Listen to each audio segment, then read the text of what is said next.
Good afternoon. I'm Barbara Schreiner Trudell, and I am your host. This is The Joy Show. I am so excited that you've joined me today, and I'd like to begin by acknowledging the lands that I am on today as we film this wonderful show.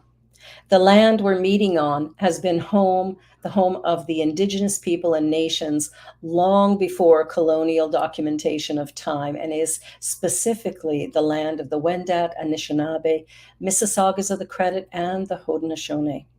The territory of what is known today as Toronto is under the One Dish, One Spoon Wampum Belt, a peace treaty between the Haudenosaunee and the Anishinaabe, and is a mutual agreement between nations for sharing land and resources. The territories that encompass the GTA are under a number of treaties, including Treaty 13 and the Williams Treaty. There have been many Indigenous names and words associated with this place, and today it is home to a multitude of Indigenous people, languages, and cultures from around the world. And for that, we're deeply grateful, and we honor the wonderful stewardship that has happened all these years. Well, welcome, welcome, welcome. I'm so delighted. Today I have with me Dr. Sailesh Rao, who is the founder of the Climate Healers. I saw him in conference in Kansas, and I'll tell you, I was moved. Well, not only was I moved, I experienced a physical healing while in the meeting that he was speaking at. And the message I got from the universe was it was time to be vegan. Dr. Rao has over 3 decades of professional experience and is the founder and executive director of Climate Healers. This is a nonprofit dedicated toward healing the Earth's climate. He's a systems specialist with a PhD in electrical engineering from Stanford University. In 2006, he switched careers and became deeply immersed full-time in solving the environmental crisis affecting humanity. Dr. Rao promised his granddaughter, Kumaya, that the world would be largely vegan before she turned 16 in 2026. He has faith that humanity will transform to ensure that he can keep his pinky promise to Kumaya, not just for ethical reasons, but also out of sheer ecological necessity. Well, I am so delighted. Help me to welcome Dr. Rao. Good evening, Thank you where so you are. much. I am so grateful Yeah. that you are here to share this most remarkable and important message. When I attended your workshop at the convention, I experienced a physical healing that when I got home, my husband, he's still in awe. I can walk, I have spinal stenosis, a narrowing of the spinal column that presses on the spinal cord, causing immense pain, and suffered for years and years and years. When I went to the convention, I had an idea, like I believe in prayer and meditation and changing things, but Mhm. something happened. And I think when we put a message out to the universe, a response comes. You were my response. And as I heard your message, I knew without a doubt that for my body to be whole again, I needed to eat a vegan diet. And I've been doing that ever since. But what's cool is I was healed before I left your 2 hour workshop. So Oh, thank you for that. Can you share with us a little bit about your organization and your hopes for the future? oh, thank you so much. That's I've never heard anyone say that to me before, and I really feel that all I do is tell the truth as I see it, Yes. and the truth wakes you up in some way that I cannot explain. Yeah. So you did it yourself, Barbara. It's you created the miracle yourself. So, yeah, I started Climate Healers in 2007 because I I wanted to have a different discourse about the climate because climate was all about um, maintaining it at this level of discomfort that we are at. Don't make it get any worse than what it is. And I said, wait a minute. If I have a fever and I go to a doctor, the doctor says, oh, you have a 1 degree fever, 1 degree Celsius fever. I'll make sure it doesn't go over 2 degrees Celsius. I would say, wait a minute. You're supposed to reverse this for me, right? Yeah. So that's the idea behind climate healers, because the earth has a fever and we have to reverse it. Yes. And that requires us to think about things differently. So, what I really enjoyed in your presentation was the bathtub and Hmm. how you explained the importance of not only dealing with, the emissions from automobiles and industry, but more importantly, having to deal with both things at the same time. Can you explain this picture to everyone and what your ideas are behind it and why this is so important? Yeah, I'm a systems engineer, and in systems, we look at every aspect of a problem and we create a model for it that helps us understand how the solution space. And then you Mhm. can explore the solution space and figure out what the optimal solution is. This is just standard systems engineering, what I'm doing. Yeah. So I looked at how would I describe the climate system so that it's easy for people to understand the solutions. And so the bathtub is I think a simple analogy, but it is accurate. Okay, well, it's meant to be accurate. So it has two machines, the burning machine and the killing machine, and they're basically two faucets that are pouring water into a bathtub. Yeah. So the bathtub has 1,000 liters of water, and that corresponds to the 1,000 billion tons of CO2, carbon dioxide, that we have added to the atmosphere since the Hmm. Industrial Revolution began. Okay, so these numbers were all current as of 2021. So we have added more since then. Okay, because I did this for Glasgow, and so 1,000 liters of water corresponds to 1,000 billion tons of CO2. The burning machine is all fossil fuels in industry, and that's Hmm. pouring 35 liters per minute into the bathtub. So that Okay. corresponds to the 35 billion tons of CO2 that we add to the atmosphere every year. So 1 liter is like a billion tons of CO2, and a minute is like a year. You know, Okay. because if I talk about 35 liters per year, people will say, "What kind of bathtub is this? What kind of faucet is this?" So I had to use the appropriate uh, units when I talk about the model. So anyway, 35 liters per minute from the burning machine, and then 50 liters per minute from the killing machine faucet. So the Hmm. killing machine is all of animal agriculture and fishing, and that's adding about 15 billion tons of CO2 equivalent to the atmosphere every year. So, uh, in addition, we have an aerosol tank that's connected to the burning machine faucet, and that corresponds to all the cooling gases that we've added to the atmosphere, uh, that we add to the atmosphere every year from burning fossil fuels. Those Hmm. cooling gases are like sulfur dioxide and aerosols, other aerosols. And they mask about 1/3 of the heating that we are causing with our CO2. So we are not getting 1/3 of the heating that we are putting up because of these cooling gases. This is Hmm. why it has 350 liters of water in the aerosol tank. That's roughly 1/3 of the 1,000 liters. Okay. Hmm. Now the killing machine faucet is connected to the drain of the bathtub. So whenever we basically when we eat animal foods, we are saying we don't want the forest to come back. We're not interested in that. But if we stopped eating animal foods, those forests will come back because all that land will be released back to nature. Okay, this is why the killing machine is blocking the drain of the bathtub. Okay. So the 30 liters per minute corresponds to the 30 billion tons of CO2 that you could be sequestering today if we all stopped eating animals and if there were no animals Right. no domestic animals on the planet. Right? So that's a choice we are making when we use animals and we eat animals. So And then the drain is connected to the vegan reforestation tank. And that's our estimate of how much carbon dioxide can be sequestered if we let all that land that we're using for animals go back to nature. And at maturity, it could sequester up to 2,000 billion tons of carbon dioxide.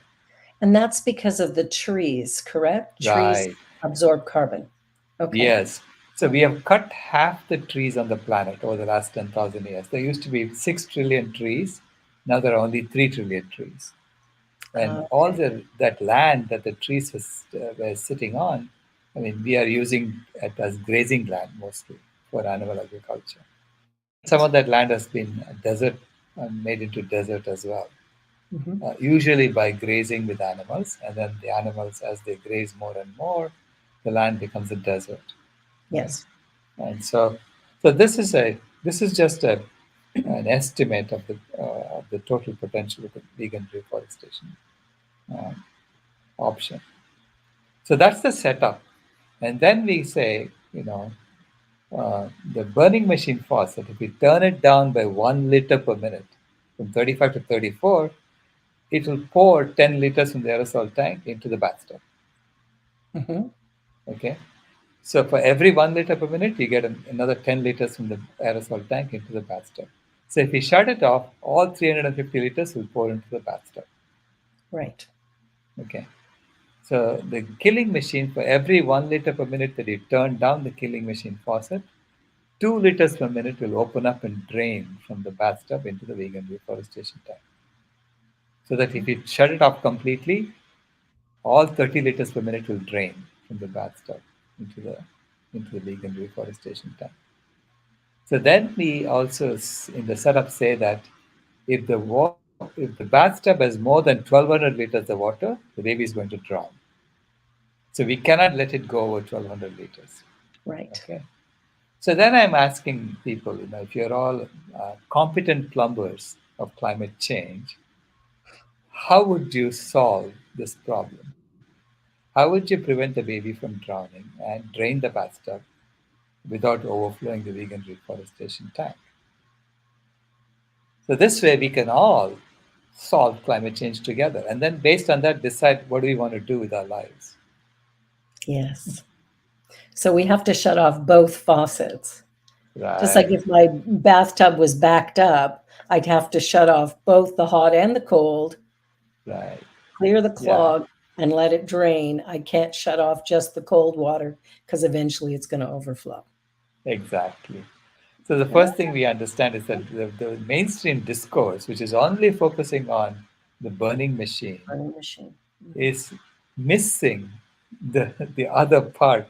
The mo- you know, to me, that other part can be done right away. The killing machine can be shut off right away. Yeah. Okay, because it's all it's a choice we make every day, and we can all do it together, right? Mhm.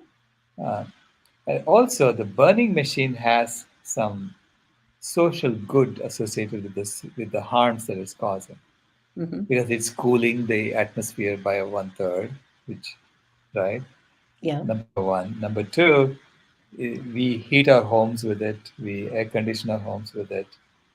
We go from place to place with it. So it's Mhm. transportation.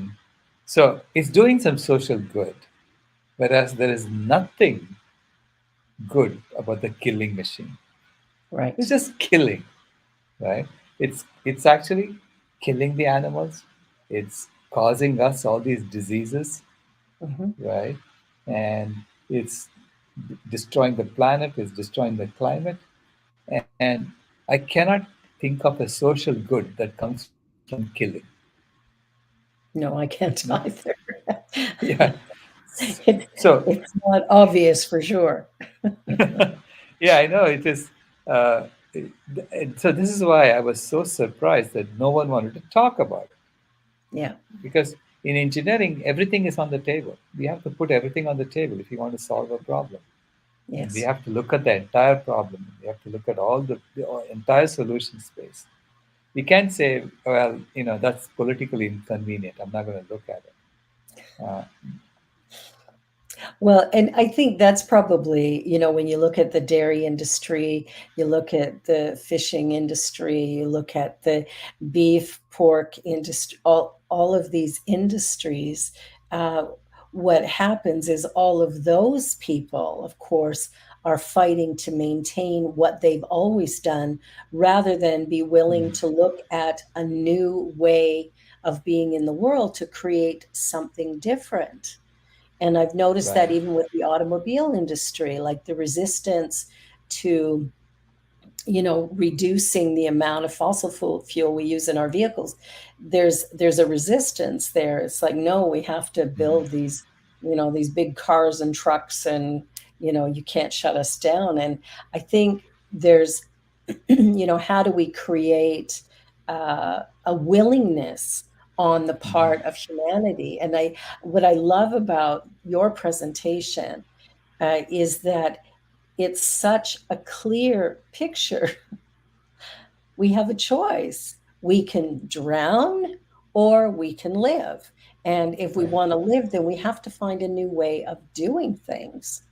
And Right. part of that is, of course, giving up eating meat and drinking dairy and all the other things that go with it. So you had shared, and I don't know if Deja has these images, but you had talked about an area in India, I believe, where some people had gone in and they allowed it to just flourish. And the Mm. animals came back and the grounds became glorious. What was that story? Can you share that? Yeah, that happened to me in 2009. I went to this sanctuary in the Western Ghats of India, Hmm. and it used to be a coffee plantation in the late 90s. Hmm. And a couple from New Jersey went to India, bought that coffee plantation, and gave it back to the animals. Basically, they tore down the fences and gave it back to the animals. Yeah. And the animals came and dropped seeds, and new trees were born. So the coffee plantation got overwhelmed by the native forest. And it Yeah. became the native forest, basically by the animals. You had to just make the animals feel safe. Right.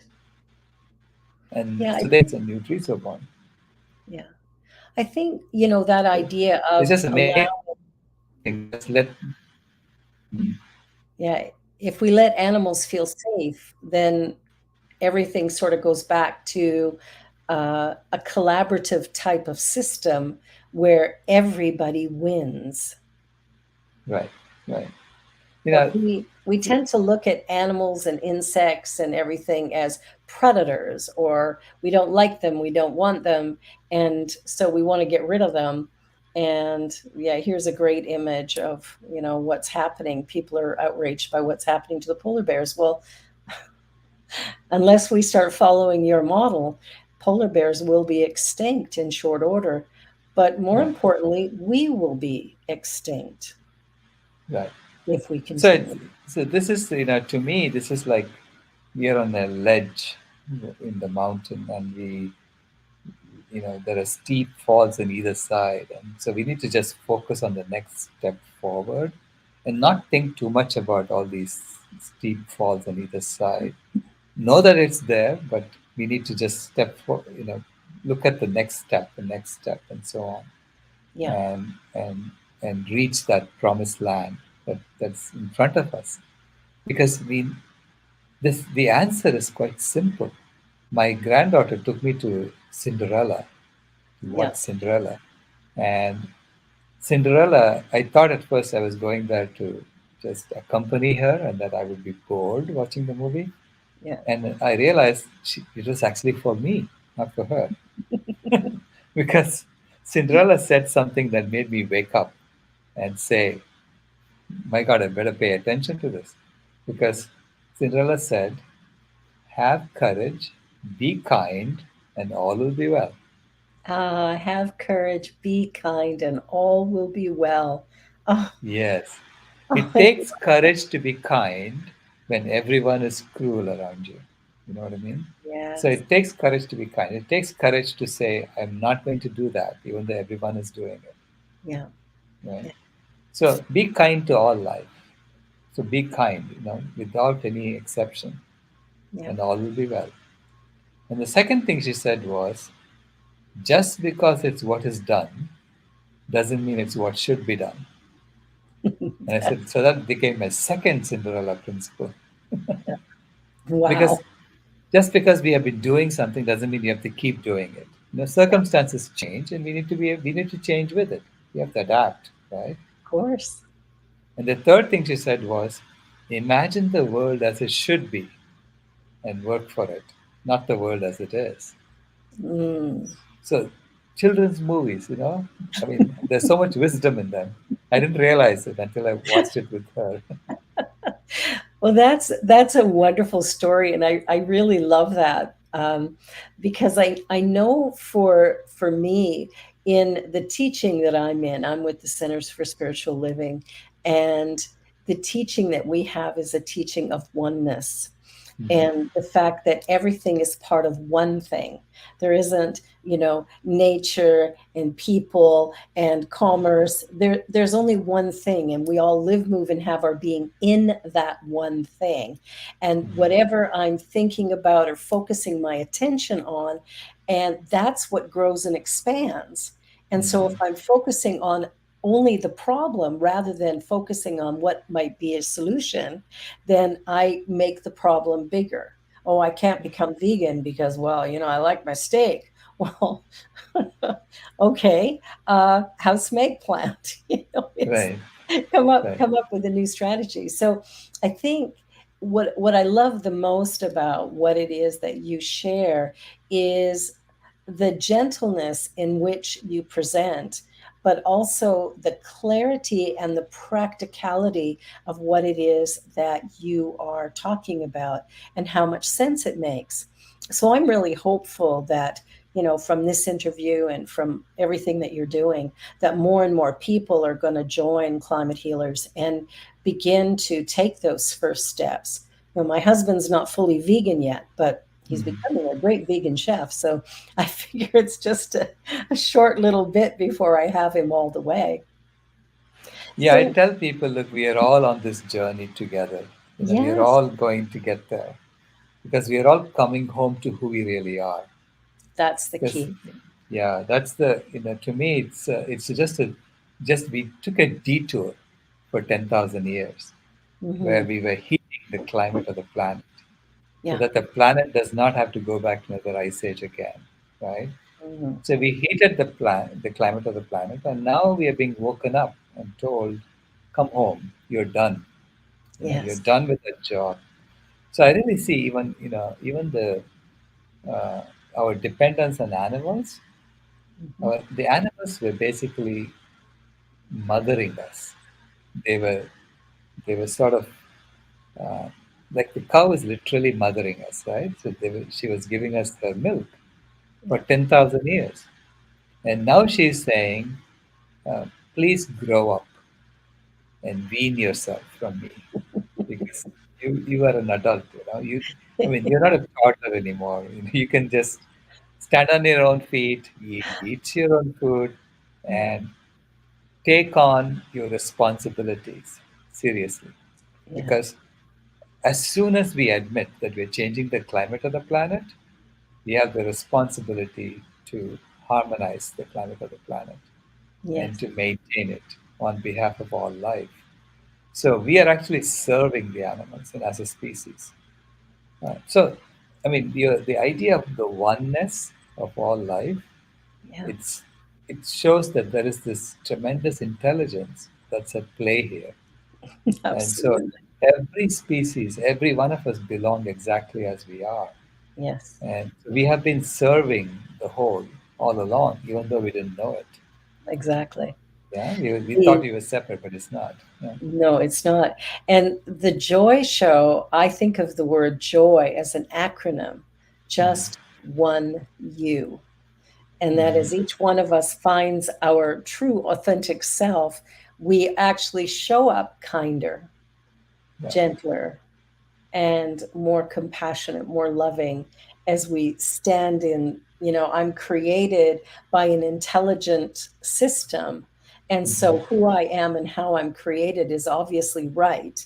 And now I need to follow that. And I think humanity in their detour has been hiding and pretending and Right. doing things that we don't even want to do half the time, just to try and fit in or to go with the the norm like everybody, rather than finding our own path and working from there and being who we need to be. So I'm really, really grateful that you found your path and you're Yeah. bringing us into a new level of consciousness. We're going to take a short commercial break, and we'll be right back. So I'm Barbara Schreiner Trudell here with Dr. Sailesh Rao, and we are talking about climate healers and how to heal this glorious blue sphere that we all live on. So we'll be back in just a couple of minutes. Do stay tuned. New Thought Media Network. We are a global broadcast network of positive music, media, and entertainment, inspiring humanity's evolution along the journey of enlightenment and creating a world of love, peace, empowerment, and prosperity for all. New Thought Media Network. Positively inspiring.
Welcome back. You're watching The Joy Show with Barbara Schreiner Trudell and my guest today, Dr. Sailesh Rao with climatehealers.org. And we're here to make a fierce statement about standing strong in our kindness and our tenderness to create a planet that sustains all life for all people, for all animals, for all beings. So thank you for joining me today. I'm so grateful you're here. And so what do you think if somebody's brand new to this idea of being a Mhm. vegan and making change like this, what is the first step they could take? Uh, you know, I asked them to first acknowledge that they would never hurt an innocent animal unnecessarily. Yes. Okay. As soon as they acknowledge that, I tell them you're vegan already in your heart, right? You've already been vegan. We are Yeah. born vegan. We Yes. have compassion in our hearts.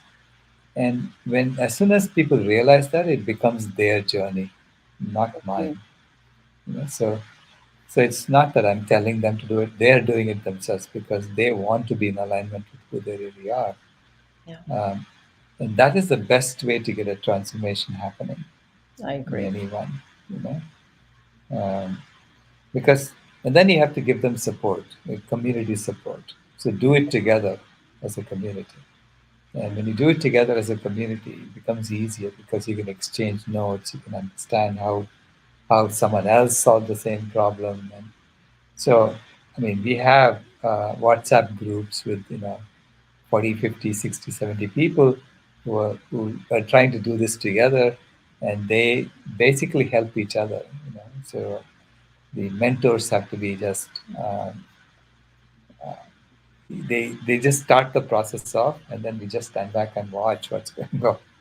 So, Yeah. And I think that's how movements begin, mm, where, it takes two people come together, and there's that old adage, where two are gathered, there is an exponential increase in energy. And I think as we begin as we continue to do this work, for every person that's reached, for every one person who changes the way they're doing things, we begin to eventually hit a certain number of people. Like, it seems like if you hit a certain percentage of consciousness, then there's a Mm. global shift, like a jump happens, that it becomes now really, really big. And I Right. think that's where we're at right now, is we're ready to take that jump. that's Right. that's my Yeah. hope, is that we're going to take a big jump here and satisfy your granddaughter's wish to have this resolved by 2026. Like, Yeah. that's Basically, we put the intention out there. So this is what we want, and there is a clear reason why we want it this fast, because Mhm. we are on track to wipe out all the wild animals if we don't do it, Yeah. and the climate is already spinning out of control, and we need to bring that under we need to bring that under control so that we can get it to stabilize.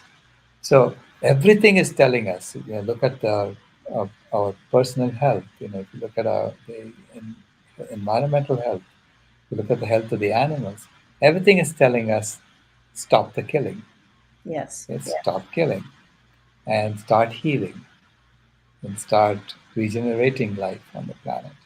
So when you put an intention out that you want this to happen by a certain date, Hmm. uh, everyone who hears that says, "Ah, I also want it to happen by that date." You know, and then they start working with me. So basically, you create this movement of everyone having that same thought in their minds that they want that to happen, and that Exactly. synergy creates tremendous energy. Well, it Uh, does, because ultimately the collective population of, sort of the base, right? I'm mhm, not talking about the higher ups, the the power, right. the illusion of power at the top, Mhm, but rather the true power, which is those of us at the bottom, because we are the masses. And right. if there's a collective shift there, it changes everything. And Right. we're on our way to something. There's your cow. Love that. Yeah. We are basically unstoppable. When we come together and we do things together, we are Yeah, unstoppable. And yeah. so Benjamin Franklin said that there are three kinds of people: those who move, those who are movable, and those who are immovable. Uh, Okay. And so, and you need all three kinds. It's not, but the majority of the people are movable, right. right? And there are some who are immovable because they don't want to change what they're enjoying right now, whatever it is. Yeah, But there are those who move. We need to move in the right direction and together. And we do that, those who are movable come along with us, and then those who are immovable will bring up the rear. yeah. So this is how movements happen. This is how change happens. Yeah. Well, and there's so much change going on right now with, throughout Canada and the US. There's a lot of social unrest. Mhm. There's, dealing with racism and poverty, and just there's so many areas that are kind of coming to the surface all at one time. But what I love about it is that each person is finding their own footing, their own ground, their own place. And I think as we find that, then a change happens that's really vast. And I know for me, like when I went to that convention, I had an intention that I would be healed, period. I didn't know Mhm. how, didn't matter. There's an intelligent universe, this body's a part of it, so obviously something was going to happen. And when I heard your message and experienced an immediate healing, which was quite shocking to me, but quite wonderful, Mhm. and still wonderful. The interesting thing about that is the message to me was that if I become vegan and maintain that, I will, in fact, not only heal the spinal stenosis, which is healed in my mind, I don't have any pain, but I Mhm. will heal everything in my body. And so I've noticed that there's medications I was taking that I'm no longer requiring. and they're slowly disappearing, and I'm really, really grateful for that. The other thing is, my husband has started rescuing the bugs in our house because Mm. there's little critters that I don't quite enjoy, and so he scoops them up and takes them outside.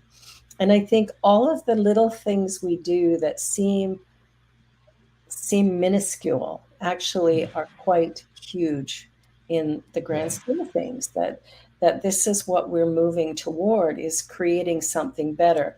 Now, this particular graph here, this Mm. talks about the core shifts. Can you explain that a little bit to us? Yeah, the core shifts are looking at the current system, which is a system of normalized violence, Yeah. and then imagining what would a system of normal non-violence look like. Okay, so the vegan shift, the vegan transformation, is actually a transformation of entire system. Right. This is why the current system fights it. They try to ignore it and pretend it's not there, Yeah. uh, because they realize that it is shaking the foundations of the system.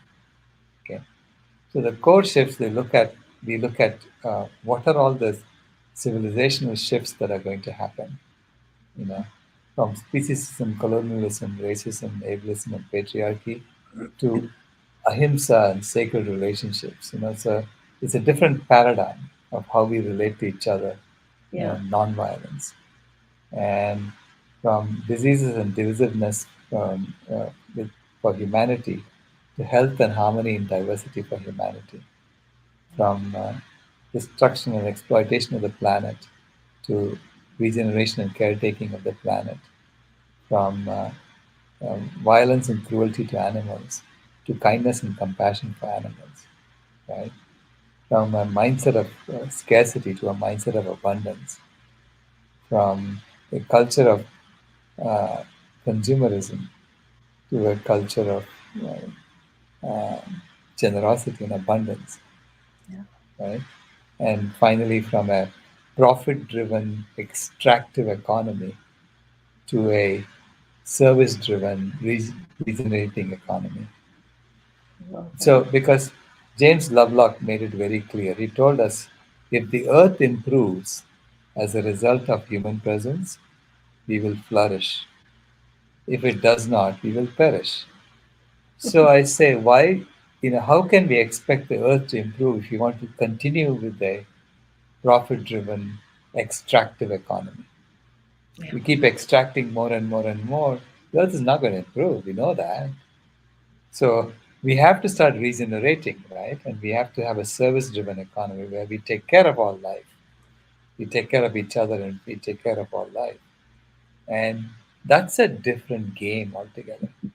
So everything that is there in the current violent um, the normal system of normalized violence is Mhm. driven by the game of money and the Yeah. rules of the game of money.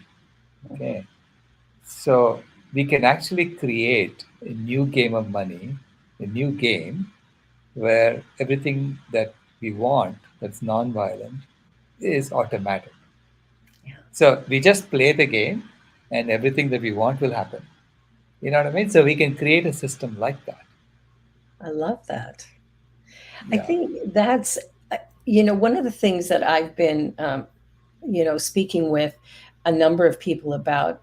I'm part of the New Thought spiritual uh, experience, and I'm Mhm. with CSL, but I'm also ordained through Unity. So those two have similar roots, and we teach the same thing. We teach oneness. Mhm. The challenge that I have with both organizations at the moment is the practice of separation. And I think this for me is the cornerstone of what we teach, is that there's only one thing going on and we all live, move, and have our being in it. And then, but the practical application becomes, how do I keep my piece of the pie?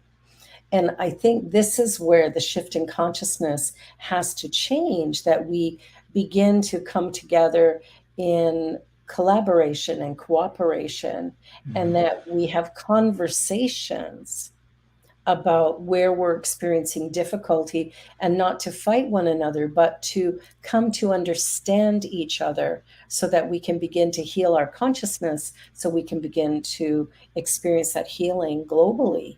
And I think when I listen to you, I feel that energy of oneness and that dream that you have, that is just so beautiful, that we can do this and we can do it easily and quickly.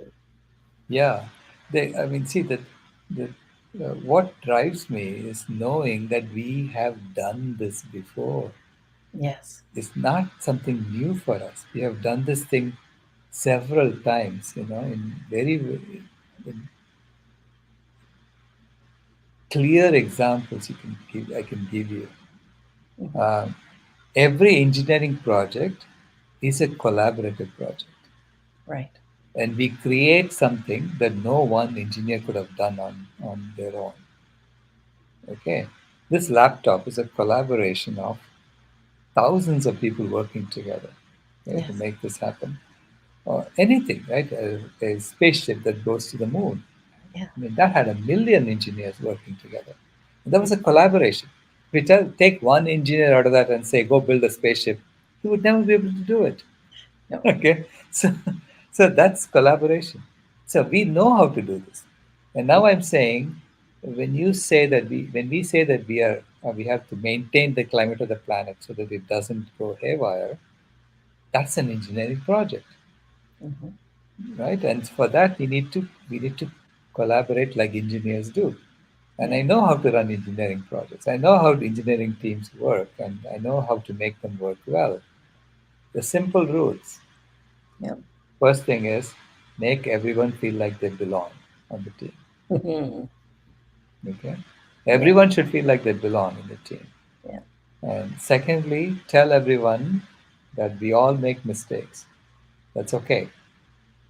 The only thing is that when we make a mistake, we need to admit it right away Yes. and then fix it. Mhm. Okay, so that's the second thing. Third is, everyone has gifts to offer, and you just find your gift. So Pablo Picasso said it best. The meaning of life is to find your gift, and the Mhm. purpose of life is to give it away. Love that. Yeah, and you can do that when you know that you're secure, that you belong. The Yeah. community is there to take care of you. So if Yes. you think about how we have organized ourselves in the current civilization, which is the climate heating civilization, Mhm. it's the exact opposite. Yeah. Okay, we tell people you don't belong That's true. unless you earn a living. And what does earning a living mean? You have to do what the master wants. Those who have the money is your master, Yeah. to do what they want, right? So they don't belong. And then we tell them, if you make a mistake, I'll throw you in jail. So it's Mhm. like, so it's Yes. Yeah. punitive about mistakes, right? And so many people are languishing in jail unnecessarily because, Absolutely. yeah, because they have some addiction, and we have a system that's trying to addict them, but to certain things, not to other things. So it's like, what? Addiction is an addiction. So if you create an addictive behavior in people, they're going to get addicted to other things too, right? Exactly. So, We It's so wonderful to have this conversation, because it reminds me of a number of things I've seen, that where collaborations have worked so powerfully and beautifully. There was a city here in Canada where the provincial government and the federal government got together and said, for Dauphin, Manitoba, we are going to make it a poverty free zone. And mhm, what they did was they put all the money in to ensure that every adult had a living wage. So mhm, if they worked somewhere and didn't quite earn a living wage, then they got a check to bump it up. If they weren't working, they got a check at a living wage. And what happened, they did this for 5 years, and then the government changed and squashed it. But they did this for 5 years. And what they discovered was, number one, every adult was working, unless it was a mhm, mom caring for young children. Education was free, medical was free. Um, the biggest change, because I knew when I first heard of this, I knew, well, of course, the crime rate dropped and incarcerations dropped and all that, of course. But the surprising one to me, which shouldn't have been such a surprise, but it was, is the difference that it made in healthcare costs, Mm. because we do have a national healthcare program. And that was reduced so substantially that one economist I spoke to said that if they had done it across the country, the savings would have been in the area of $600 billion. And so when we're looking at this money thing and the greed that is holding us all at bay, Mhm. that in fact is causing a disconnection. It's a little bit like wiping out one species because we think they're harmful, and ultimately we upset the balance. And this greed is upsetting the balance as well.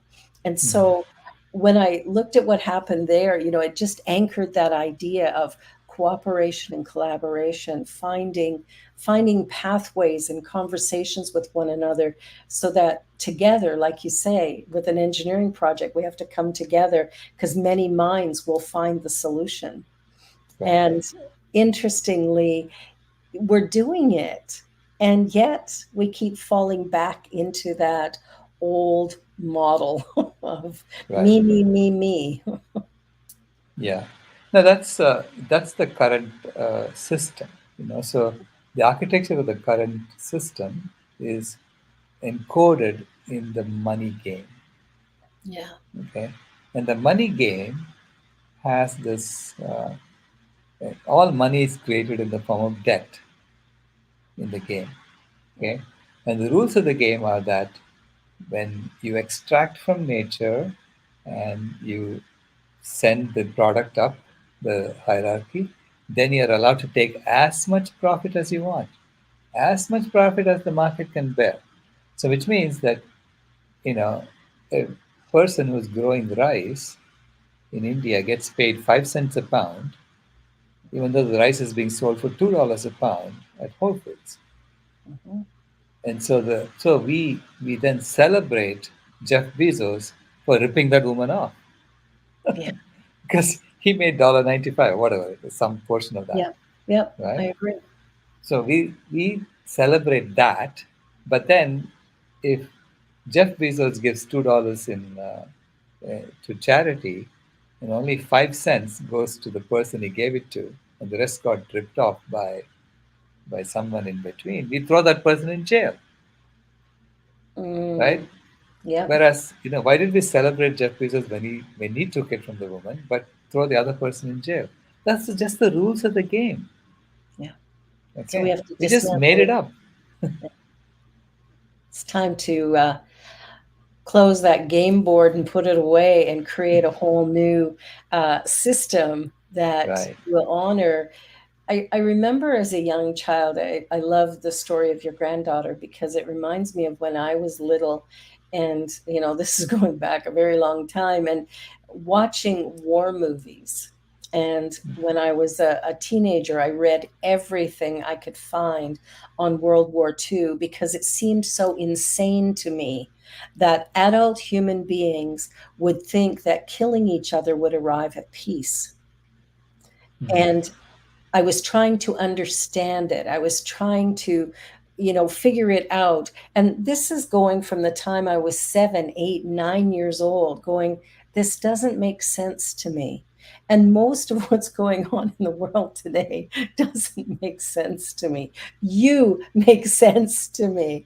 Mhm. And I think that for me was the most exciting thing when I heard your message of oneness. You're saying exactly what I say every time I gather my congregation and we have a spiritual service. It's we are one. Find your gift and give it away. Live your life authentically, and you will be Right. blessed in every imaginable way possible.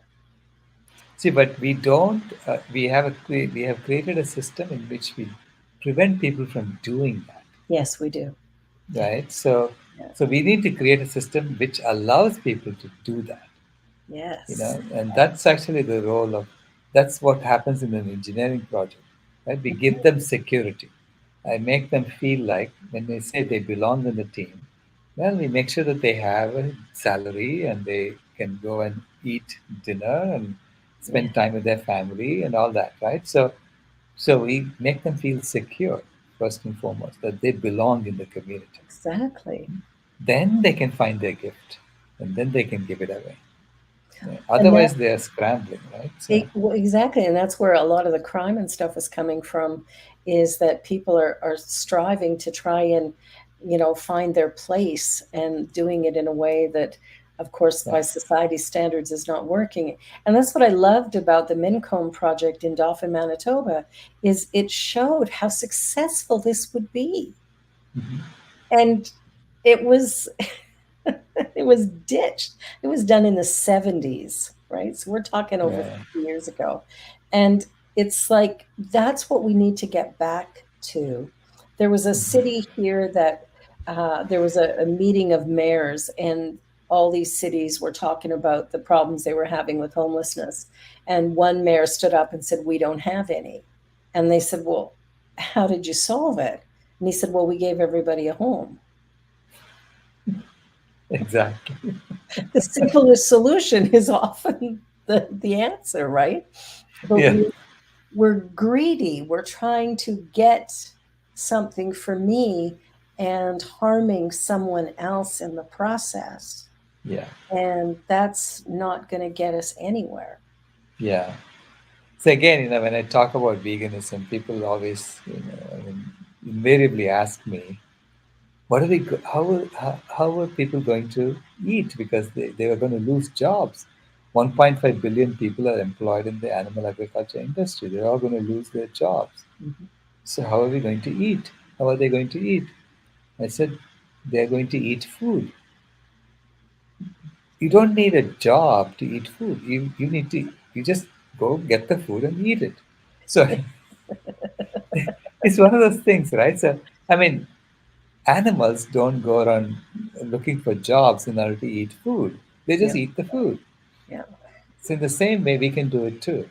So it's like we need to just snap out of this trance that we are in, where we've exactly. been told this is the way to do things, and Yeah. be like children. Yeah. And the big one that you mentioned that I hear all the time is about protein. Can Hmm. you talk about that a little bit?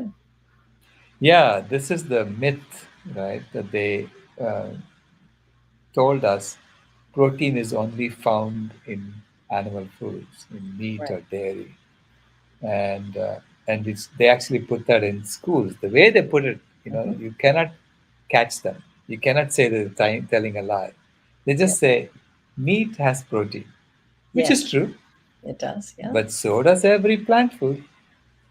So does everything. Protein is a building block of life. Yeah. So if it was alive, it had protein. So in fact, some plants have more protein than meat. Yeah. Okay, on a calorific basis. So to me, it is the omission caused us to misunderstand the Yeah. statement. Yeah. Okay, and so this is how they kind of psychologically manipulate us into thinking you have to eat animal foods, otherwise you're going to just wither away and die.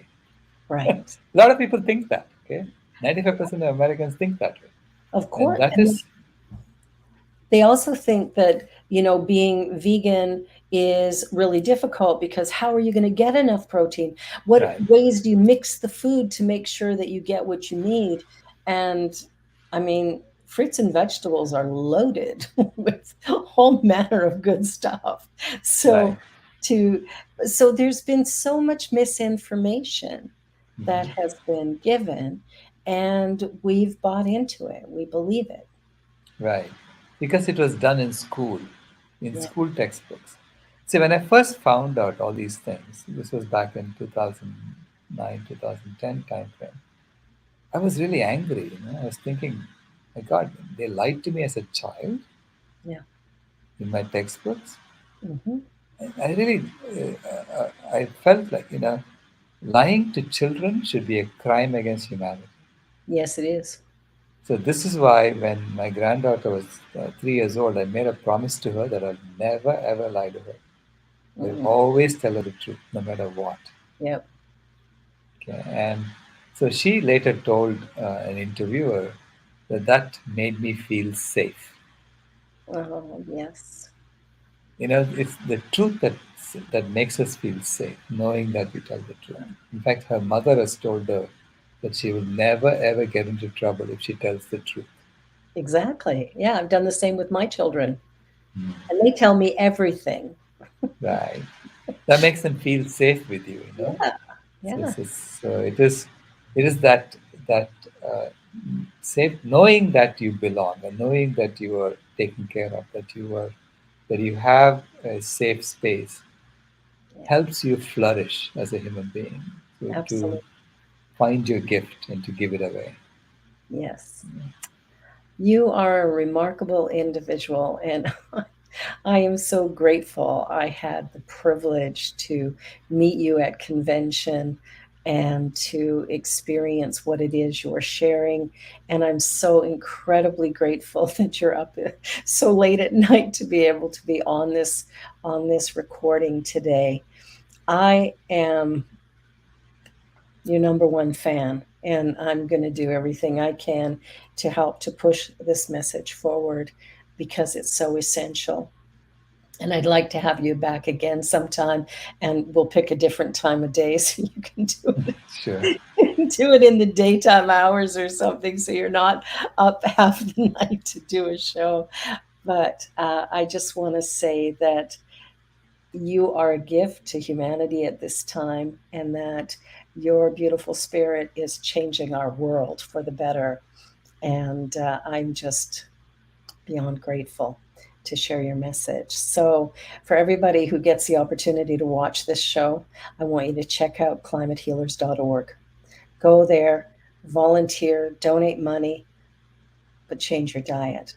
Become vegan and help to create this beautiful world that we watched it flourish when COVID locked us down.